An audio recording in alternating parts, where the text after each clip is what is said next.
Speaking in the Rajya Sabha on the issue of terrorism, Minister of State for Home Nityanand Rai reiterated the Modi government's firm stance of zero tolerance towards terrorism. He stated that the government is taking all necessary steps to eradicate terrorism, resulting in a 71% decrease in terrorist activities.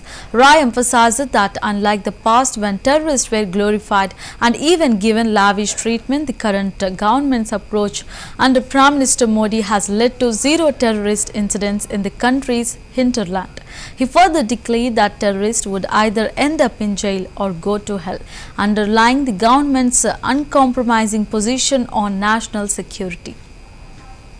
Band weapons तथा मानव तस्करी से संबंधित 3 नए vertical NIA में बनाए गए हैं और इससे टेरर फाइनेंसिंग और फेक करेंसी मामलों की केंद्रित जांच की जा रही है। महोदय, देश के फेक करेंसी के प्रचलन पर अंकुश लगाया गया है। गृह मंत्रालय द्वारा fake Indian currency note coordination centre का गठन किया गया है। अंतर्राष्ट्रीय मंच पर आतंकवाद के विरुद्ध कार्रवाई में सहयोग हेतु यूनाइटेड नेशंस सिक्योरिटी काउंसिल बनाई गई महोदय, और आतंकी घटनाओं के स्मूथ इन्वेस्टिगेशन के लिए वर्ष 2019 में NIA एक्ट 2004 में संशोधन किया गया है, जिसकी मैंने चर्चा की है। NIA के अनुसूचित अपराधों की सूची में वृद्धि की गई है। NIA के जांच एजेंसियों को भारत की सीमा के बाहर जांच करने में उसको शक्तियां प्रदान हुई हैं। महोदय, मैं आधा मिनट का समय लूँ। पहले आतंकवादियों का कभी कभी महिमा मंडन भी किया जाता था। महोदय, अच्छे भोजन कराए जाते थे।